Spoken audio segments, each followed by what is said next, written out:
Begitu. Teman-teman saya sekalian, jadi nggak usah repot-repot gitu kan. Karena semuanya memang ada gitu. Saudaraku sekalian yang saya muliakan, baik ya, kembali kepada wudhu. Nah itu wudhu, membasuh anggota badan yang tertentu dengan niat yang tertentu. Kenapa kok sekarang jadi, kan berarti kan 4 nih Ustazah, muka, tangan, kepala, kaki, 4. Kenapa kok jadi 6? Karena innamal a'malu binniyat. Segala perbuatan tergantung dari niatnya. Karenanya orang bisa aja basuh muka, basuh tangan, basuh kepala, basuh kaki. Gak pakai niat wudhu. Kita kalau capek-capek atau kalau mau nyari-nyari seger-seger, gerah-gerah. Pasti kan yang kamu usap apaan? Muka. Habisnya muka biasanya apa? Tangan. Iya kan? Habis tangan kayak berasa kepala gitu. Habis itu baru terakhir kaki. Itu kayak emang secara umum aja orang memang melakukan hal yang semacam ini gitu. Karenanya kemudian kata Imam Syafi'i, biar membedakan mana kebiasaan, mana sekedar orang tradisi aja atau kebiasaan aja ngusap-ngusap muka, tangan dan seterusnya, dengan kita sedang berwudu diperlukan adanya niat. Nah, Imam Syafi'i kemudian menuliskan niat sebagai bagian yang pertamanya. Dan kemudian ibda'u bima bada'allahu bih, kata Nabi Muhammad SAW, awalilah dengan yang disebutkan duluan sama Allah. Allah menyebutkannya muka duluan, tangan, kepala, kaki. Nabi Muhammad juga kalau wudhu selalu aja urut-urutannya tuh gak pernah kepala duluan dari tangan duluan dari wajah tuh gak pernah. Karenanya kemudian Imam Syafi'i mewajibkan adanya tertib, berurutan sesuai dengan urut-urutan yang Allah Subhanahu wa taala tuliskan di dalam Al-Qur'an. Sebagai bagian terakhir dari rukunnya wudu ini tadi, gitu ya. Jadi tambah niat sama tambah tertib. Tertib artinya berurut-urutan sesuai dengan muka, kemudian tangan, kemudian kepala, kemudian kaki. Baik, saudaraku sekalian saya muliakan. Nah, sekarang saya mau ngasih tahu kepadamu hukum-hukumnya wudhu. Ada berapa hukumnya wudhu? Ada 4. Karena sesuatu yang ada hukumnya itu sunnah. Hukum itu kan sebenarnya ada 5 ya. Hukum itu kan ada 5. Apa aja coba? Wajib, sunnah, mubah, makruh, haram. Kalau dia diperintah dengan perintah yang kuat, hukumnya adalah wajib. Kalau dia diperintah tapi perintahnya berupa anjuran, hukumnya adalah sunnah. Kalau dia boleh ngerjain, nggak ngerjain sama aja, hukumnya adalah mubah. Kalau dia dilarang dengan larangan yang kuat, hukumnya adalah haram. Kalau dia dilarang tapi kayak yang sebaiknya jangan kamu kerjain deh, gitu ya, hukumnya adalah makruh. Itu hukumnya ada 5. Nah, para ulama mengatakan sesuatu yang memang disyariatkan, diperintahkan gak pernah datang hukum mubah. Jadi hukumnya itu ada kemungkinan datang 4 aja. Salah satunya adalah dalam hal wudhu ini. Wudhu wajib. Kapan? Ketika kita batal wudhunya atau kita gak punya wudhu dan akan mengerjakan sholat, tawaf, pegang Quran. Hukumnya wajib wudhu. Ya kan kita? Hukum wudhu menjadi wajib kalau kita mau mengerjakan sholat sementara kita batal wudhunya. Hukum wudhu bisa sunnah. Kapan hukum wudhu sunnah? Kalau kamu mau baca Quran tanpa pegang, itu wudhu hukumnya adalah sunnah. Kayak sekarang nih kan, ada yang gak punya wudhu kan? Banyak kan nih kan yang gak punya wudhu. Kalau saya bilang, Bismillahil Fatihah. Ibu baca Fatihah wudhu dulu apa baca aja langsung? Baca aja langsung. Surat Fatihah kan merupakan bagian dari Al-Quran. Ya kan? Tapi kita langsung baca aja. Jadi gak apa-apa Ustazah, baca Quran gak pakai wudhu. Boleh. Dengan syarat gak pakai pegang Quran. Yang wajib punya wudhu adalah urusan pegang Quran. Kalau bacanya itu nggak wajib untuk punya wudhu, walaupun punya wudhu baca Quran pahalanya lebih banyak daripada yang baca Quran nggak punya wudhu. Kapan lagi wudhu sunnah? Banyak nih ya. Mau belajar, kita nih sunnah punya wudhu. Nih kayak sekarang ngaji nih. Ngaji ini beda loh antara yang punya wudhu sama yang nggak punya wudhu. Ustazah bisa bedain nggak? Nggak bisa saya mah.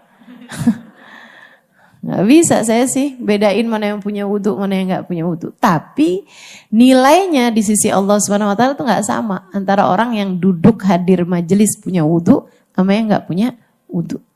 Teman-teman sekalian, mau tidur wudhu hukumnya adalah sunnah. Ustazah kan kalau sentuhan sama laki-laki kan batal nih wudhunya. Saya tidurnya barengan sama suami, gimana dong Ustazah? Pas saya pakai kaos kaki, kerudung, gitu ya. Suaminya mau pergi majelis juga.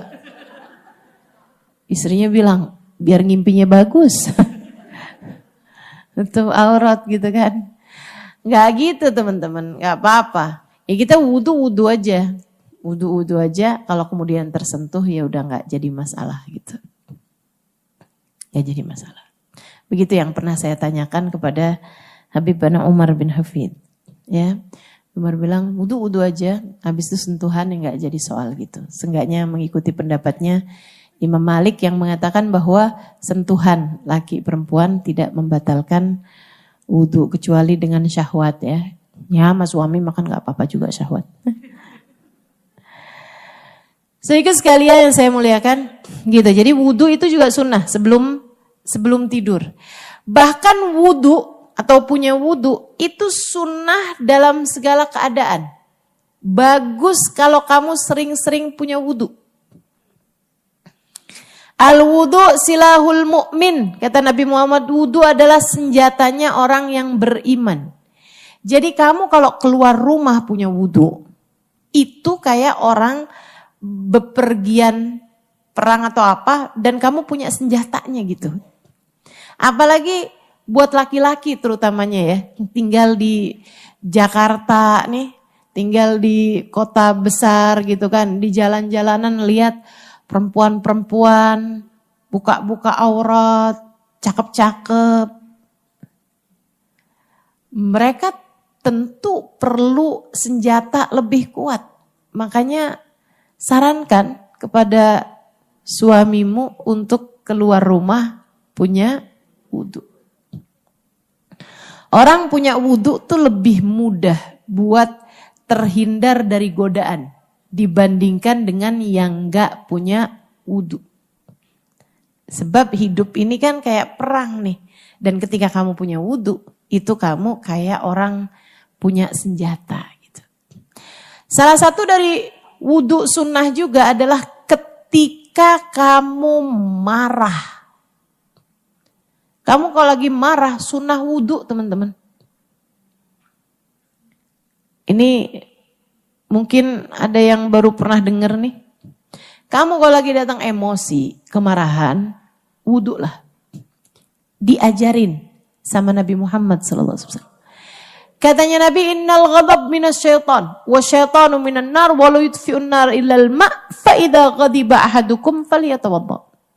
Sesungguhnya kemarahan itu dari setan.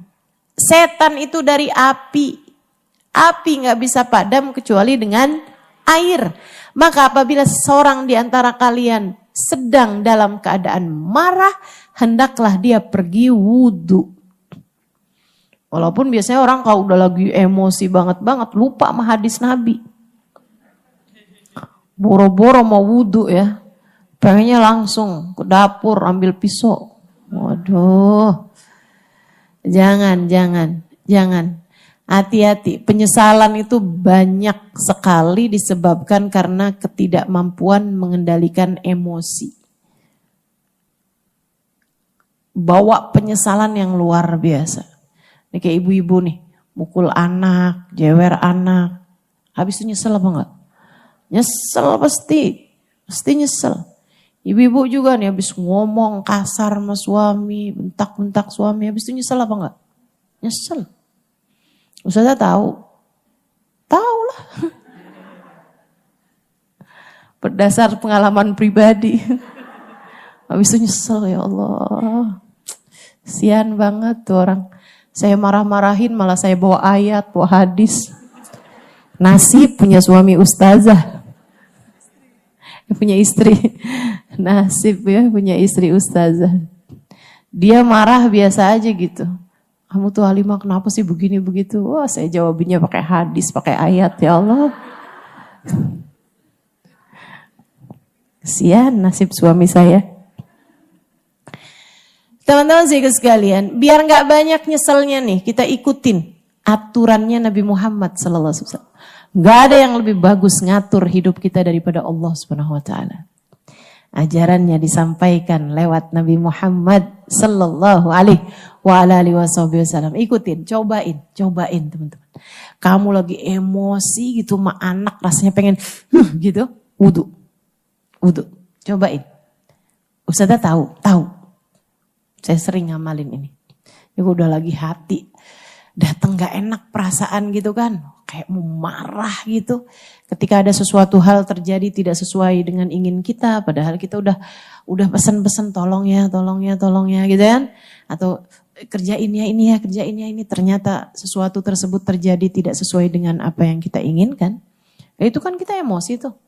Nah kalau kayak begitu, daripada kamu keluar kata-kata yang gak bagus, daripada kamu ngetik dengan penuh emosi, kamu kirim WhatsApp-nya, habis itu kamu baca lagi nyesel. Pengen kamu hapus tapi udah dibaca sama dia. Aduh. Ini yang ketawa pernah kejadian nih, yakin saya. Nyesel kan kamu. Kalau kayak gitu gimana tuh? Itu sering kayak begitu tuh karena kamu gak ngamalin hadisnya Nabi Muhammad SAW. Ama Nabi dikasih tahu, kamu kalau marah wudu kata Nabi. Liatin tuh, wudu. Ulama mengatakan, ini ada dalam kitab Anatut Talibin ala Syarhi Fathil Mu'in. Teman-teman saya sekalian, para ulama mengatakan kalau wudu nggak mempan buat kamu mandi.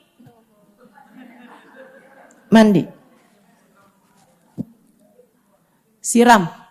Kalau mandi juga nggak mempan buat kamu, berendam aja dulu. Nggak punya batap ustazah ya di ember kek. Berendam biar adem gitu. Emang bener teman-teman saya sekalian, bener deh pokoknya. Liatin aja, rasain. Emang bener-bener yang namanya kemarahan tuh dari setan. Begitu kamu wuduin, jauh lebih adem, jauh lebih tenang, jauh lebih adem, jauh lebih. Iya ya, gak segitunya juga kok salahnya. Emang salah, tapi maksudnya gak segitunya juga. Gak harus sampai kamu pukulin, gak harus sampai kamu kata-katain kalimat-kalimat yang melukai hatinya. Kesian, daripada nanti banyak menyesalmu dan bawa keburukan-keburukan dalam diri orang yang kamu marahin, lebih baik kendalikan kemarahanmu, salah satunya adalah dengan wudu. Syahwat juga seperti itu.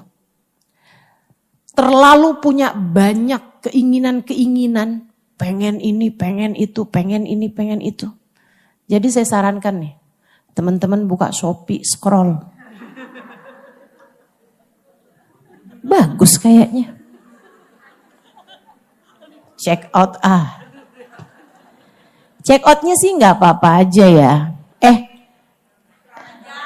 Keranjang, masukin keranjang. Maaf ya, saya kurang banyak ngerti nih. Karena saya nggak punya Shopee di HP saya. Wih ustazah Masya Allah yang nggak punya Shopee di HP-nya. Ya nggak punya saya. Karena saya demen belanja. Iya, jadi saya nggak ini, tapi saya nitip sama orang. Sama aja ya.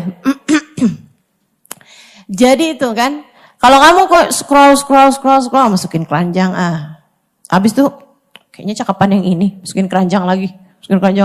Sampai 99 lebih. Keranjangnya nih banyak banget ya. Suaminya satu waktu pengen ngasih hadiah istrinya. Saya check outin tuh yang di keranjangnya, pas lihat 99 lebih. Gak jadi deh suaminya.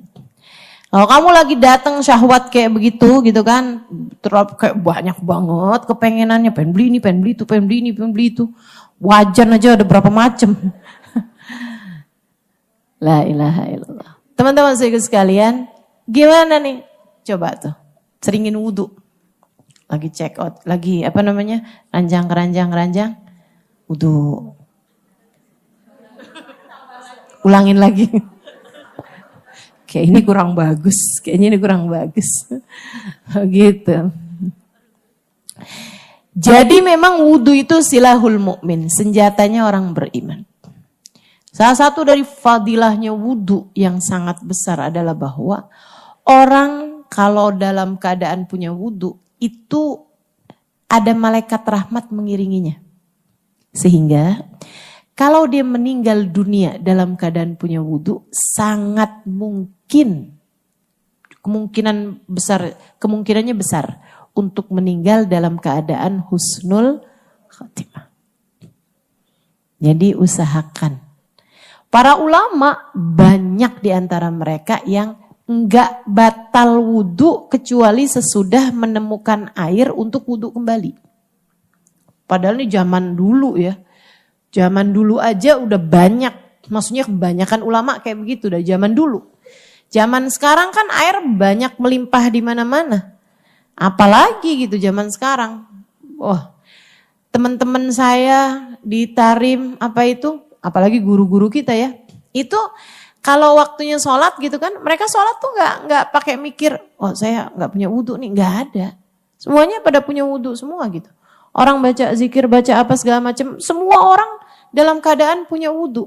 Mereka nggak akan batalin wudhunya kecuali sesudah di hadapan air.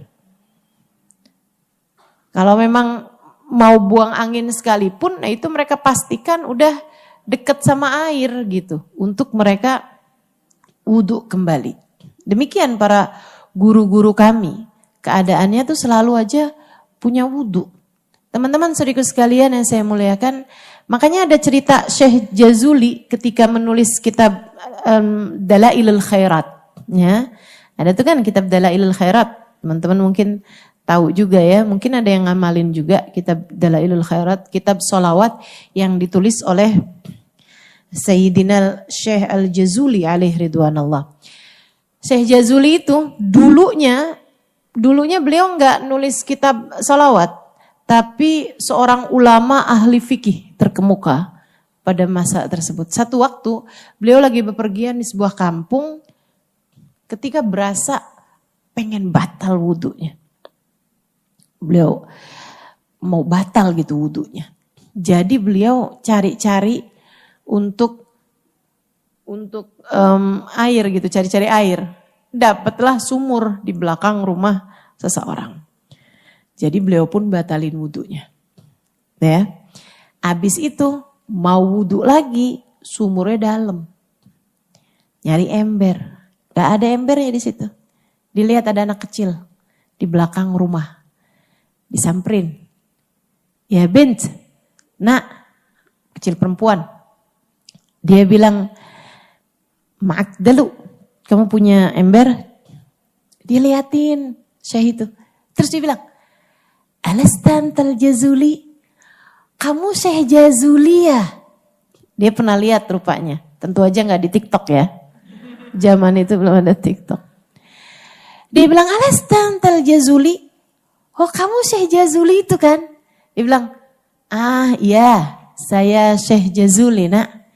Dia bilang, kamu punya ember, saya mau ambil air di sana. Alastantal Jazuli, kamu Syekh Jazuli itu kan? Iya, kamu punya ember. Tapi kan kamu Syekh Jazuli. Iya. Naam anal Jazuli wa nahtaj ila dalu. Iya, saya Syekh Jazuli dan saya perlu ember. Syekh Jazuli kayak gak ngelihat antara beliau sebagai Syekh Jazuli dengan keperluan beliau sama ember nih gak ada kolerasinya, nggak ada sambungannya gitu. Tapi si anak ini kayak ngelihatnya sebagai, tapi kan kamu Syekh Jazuli. Iya saya Syekh Jazuli gitu. Sampai anak itu kemudian dekatin dia dan Syekh, kamu perlu ember untuk ngambil air? Dia bilang, bala ya bint, iya nak, saya perlu ember untuk ngambil air. Anak itu masih ngeliatin. Syekh Jazuli terus bilang, kamu yakin Syekh? Iya, saya yakin. Halasta antal Jazuli, tapi bukankah engkau Syekh Jazuli? Anak itu kemudian mendekati sumur. Kemudian masih mastiin lagi. Bukankah kamu Syekh Jazuli? Iya. Kamu perlu air untuk kamu berwudu? Iya. Dan perlu ember untuk itu? Iya. Baik Syekh. Dia melongokkan mukanya ke air. Dia baca sholawat. Kemudian airnya naik sampai ke permukaan. Ketika airnya udah sampai ke permukaan, dia bilang kepada Syekh Jazuli, tawaddo ya Syekh, silahkan wudu wahai Syekh, alasta antal Jazuli, bukankah kamu Syekh Jazuli? Maksudnya kayak yang, ternyata gak sesakti itu gitu Syekh Jazuli. Syekh Jazuli wudu, katanya Syekh Jazuli, fatawadda'tu ana mustaghrib. Saya wudu nih sambil heran-heran gitu sama anak perempuan kecil ini. Kecil teman-teman, kayak umur kecil. Kayak 8-9 tahunan gitu kan. Masih sangat belia gitu, tapi kayak begitu. Habis selesai wudu baru tuh Syekh Jazuli wawancara. Apakah kamu melakukan hal itu setiap kamu pengen berwudu? Iya. Dan yang lain-lain, dibilang. Urusan-urusan yang lain-lain kayak gitu. Tinggal ngelongok, baca sholawat, kemudian dia dapat apa yang dia pengenin gitu. Dia bilang, nak, apa yang kamu amalkan selama ini? Dia bilang, Syekh, bukankah Nabi Muhammad punya banyak mukjizat? Ibu saya mengajarkan saya untuk selalu bersolawat. Jadi hari-harinya sholawatan banyak banget. Dan karena ya itu mungkin ya kedekatannya dengan Nabi Muhammad SAW sampai Allah SWT membuat semua doanya diijabah gitu. Apapun yang diinginkan dikasih sama Allah SWT. Dari itu Syekh Jazuli pulang. Kemudian Syekh Jazuli mulai menuliskan kitab sholawat, namanya kitab sholawat Dalailul Khairat. Sholawat yang hari Senin ada, Selasa ada, Rebo ada gitu. Sholawat yang berbeda-beda untuk setiap hari beliau. Itu tadi ya, karena Syekh Jazuli faham bahwa sholawat itu tidak pernah bid'ah. Karena bahasa cinta untuk Nabi Muhammad SAW bisa kamu tuliskan dan bisa kamu amalkan dalam kehidupan sebagai tambahan amal ibadah kita dari yang wajib-wajib yang Allah SWT telah perintahkan. Baik teman-teman sekalian, tuh wudu. Para ulama-ulama kita jagain diri buat wudu. Nah, satu kisah lain menceritakan, ini saya bingung-bingung nih, mau tambahan kisah satu lagi atau langsung lanjut ke bahasan yang lain?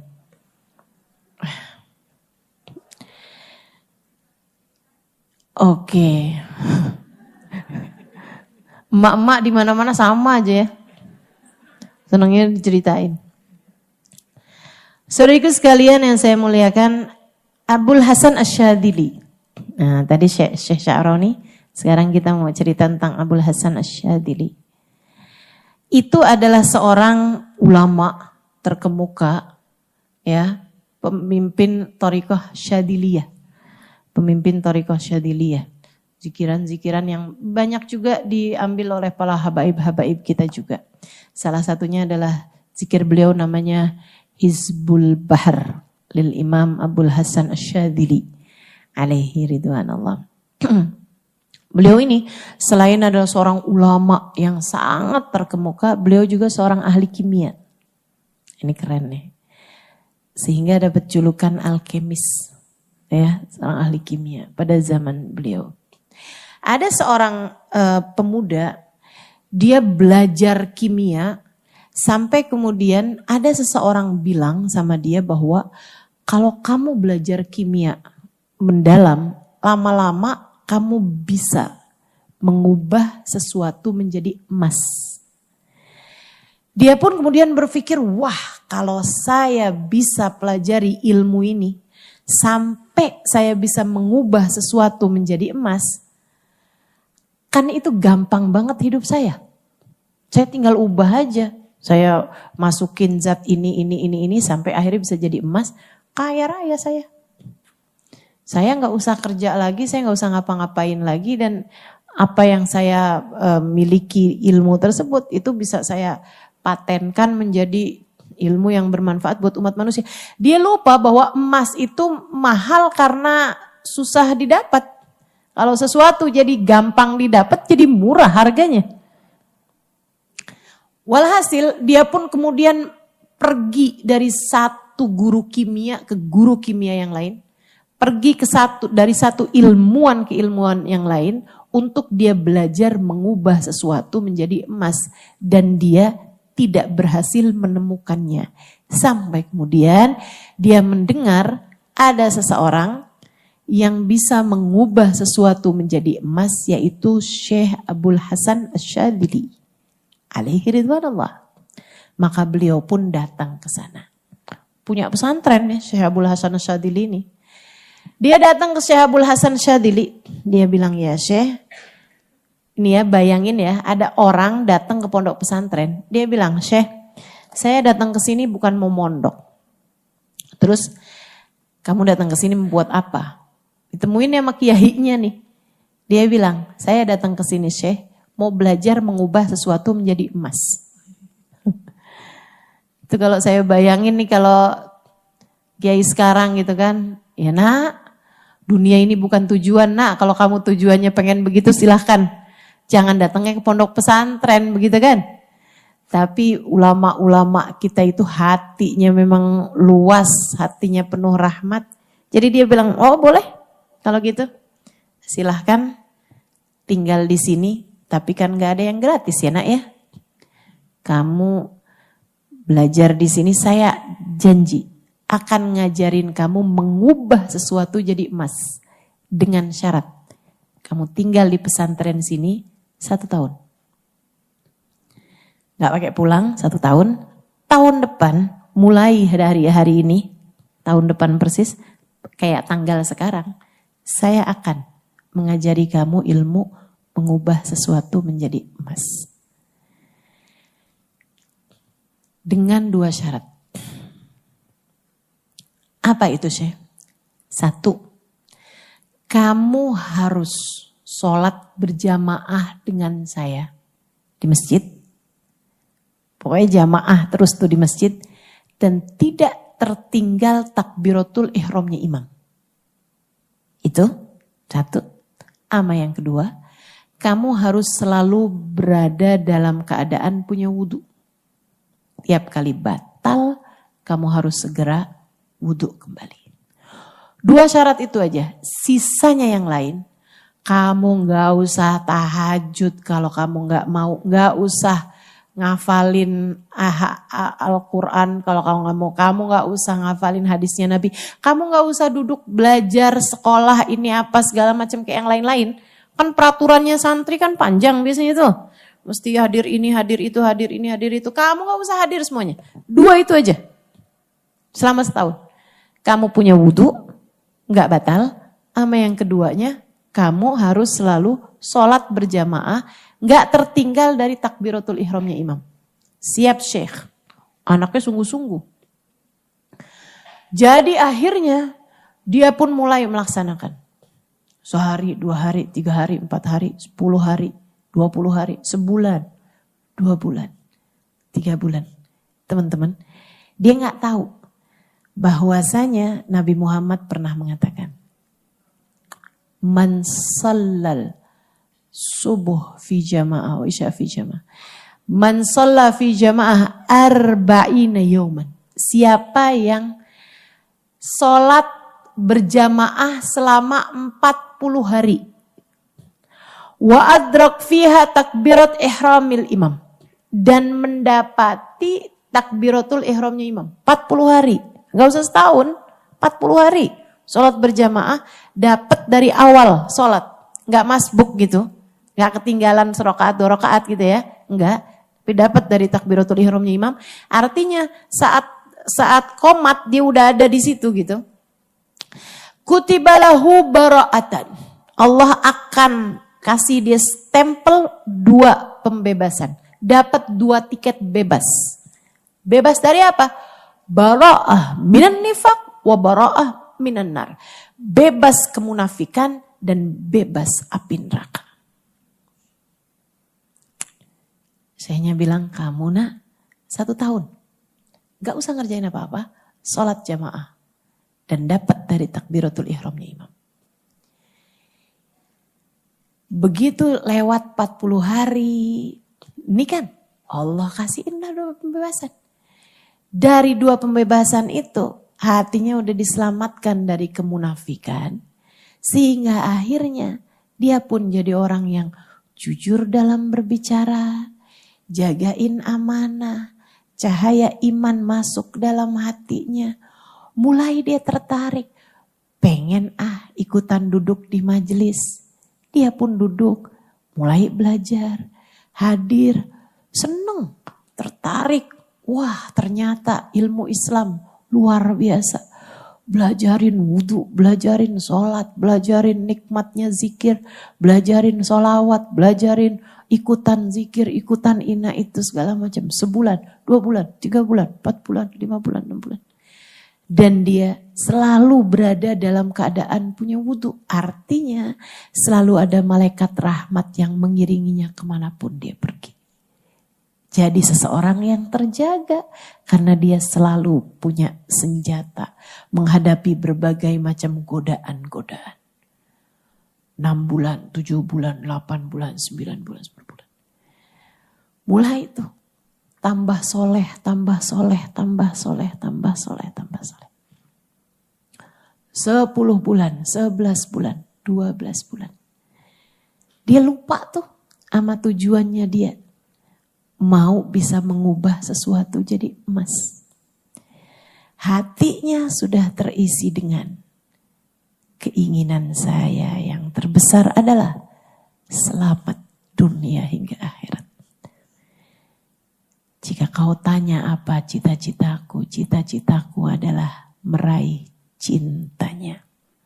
Cinta Allah, cinta Rasulullah. Gede di hatinya.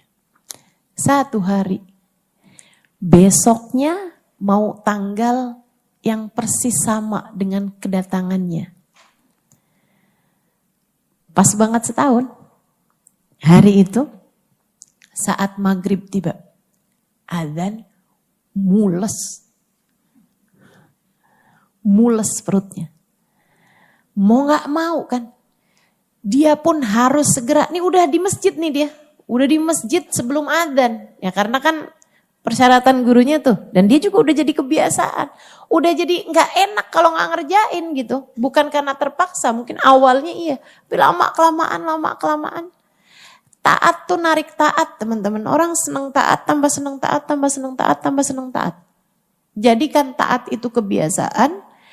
Walaupun kamu semula melakukannya dengan terpaksa, lama-lama Allah bisa karena biasa. Jadi gak enak kalau gak dikerjain. Akhirnya udah dari masjid dari sebelum adzan, begitu adzan datang mulesnya tuh yang gak ketahanan, kan suka ada tuh. Akhirnya mau gimana lagi nih, dia pun lari, dia selesaikan hajatnya, kemudian dia segera pergi ke sumur untuk ambil air, mau wudhu. Dia mau wudhu nih, udah mau qomat ini. Ya ampun, dia lagi buru-buru mau wudhu. Sayang banget nih kalau sampai saya terlewat takbirat ihramul imam. Dia lagi ambil air, udah gak ada orang nih di situ. Santri-santri semuanya udah pada di masjid kan. Dia ambil air, yang naik bukan air tapi emas. Begitu dia lihat, hah kok emas sih? Saya perlu air. Dibuang tuh emas, ditarik lagi. Untuk kedua kalinya emas lagi, dia buang tuh emas, diambil lagi kemudian.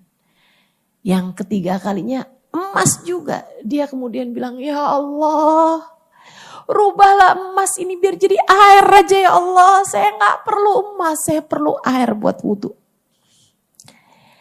Dia asalnya doa pengen bisa mengubah sesuatu jadi emas. Sekarang dia doa pengen biar emas itu berubah jadi air. Dia lemparkan air emas tersebut ke dalam air, kemudian dia ambil kembali dan dia senang banget ketika itu adalah air. Dia wudhu kemudian dia lari-lari, alhamdulillah saat imam memulai takbiratul ihram, Syekh Abdul Hasan Asyadili, beliau sudah dalam keadaan punya wudhu dan udah siap untuk sholat. Habis selesai maghrib, selesai zikir, selesai doa, beliau datengin Syekh Abdul Hasan. Dia ceritakan kejadiannya tersebut. Katanya Syekh Abdul Hasan, nak, kamu sudah diberi karomah sama Allah, bisa dibeli keramat sama Allah, kesaktian untuk bisa mengubah air menjadi emas. Bagaimana perasaanmu? Kata murid tersebut, saya sudah tidak lagi menginginkannya wahai Syekh. Kata Syekhnya, nak, orang-orang yang diberi keistimewaan mengubah sesuatu menjadi emas adalah orang-orang yang sudah tidak lagi merasakan perbedaan antara emas dengan barang yang lainnya. Udah gak ada bedanya antara emas sama tanah. Kamu masih beda apa enggak? Nah, masih bedanya dikit apa jauh? Kalau bedanya jauh, kamu gak usah ngarep punya keramat. Bisa mengubah emas. Mengubah sesuatu jadi emas. Itu ya, subhanallah. Ini teman-teman, itu rasa hati yang pelan-pelan menginginkan akhirat. Salah satunya adalah ketika seseorang selalu jagain wudhu. Nah kita belajar. Makanya kalau kamu, kok saya ambisi banget ya sama dunia ya. Kok kayak keinginan saya nih sama dunia nih kayak berlebihan banget. Cobain. Salah satunya adalah dengan selalu jaga sholat berjamaah sama jaga wudhu. Selain daripada banyak baca sholawat. Nah itu 3 hal itu kalau kamu kerjain insya Allah. Nah saya mau sampaikan sekarang mengenai Rabu terakhir dari bulan Safar. Biasa disebut orang sini sebutnya Rebo Wekasan. Kayak wekas itu akhir gitu. Rebo terakhiran gitu ya. Nah kalau di kitab-kitab menyebutnya akhir Rabu. Safar. Akhir Rabu dari bulan Safar. Itu, saudaraku sekalian, orang tuh kebagi jadi 2 golongan terhadap urusan Rabu Wekasan ini ya. Ada yang ketakutan banget. Jangan keluar rumah kalau hari Rabu. Sembunyi aja dalam kamar kalau perlu. Gitu kan. Gak boleh kemana-mana, jangan kemana-mana. Oh hari Rabu, di Rabu terakhir bulan Safar gitu. Enggak perlu begitu juga. Ada juga orang sebaliknya. Wah ini adalah Rabu terakhir di bulan Safar. Mari kita piknik. Banyak tuh orang-orang di beberapa kampung-kampung kalau hari Rabu terakhir di bulan Safar malah pergi ke pantai gitu kan. Kemudian kayak pesta-pesta lah gitu ya. Sedikit sekalian, enggak dua-duanya. Bukan begitu caranya, tapi Rabu terakhir di bulan Safar bukan hari turun bala, bukan. Ya.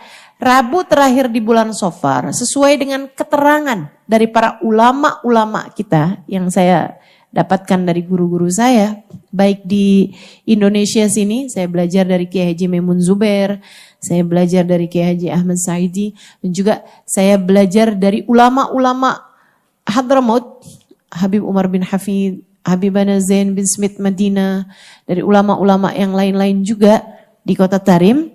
Rabu terakhir di bulan Safar adalah hari ketetapan bala sepanjang tahun. Jadi ketetapannya, penulisan bala-bala sepanjang tahun ini akan turun musibah-musibah, bala-bala sepanjang tahun, itu ketetapannya pada hari Rabu terakhir di bulan Safar itu. Jadi revisiannya bala-bala nih sepanjang tahun nih turunnya hari apa aja, kapan aja, siapa aja yang kena, seberapa banyak turunnya, apa segala macam. Itu ketetapannya ditetapkannya pada hari Rabu terakhir dari bulan Safar.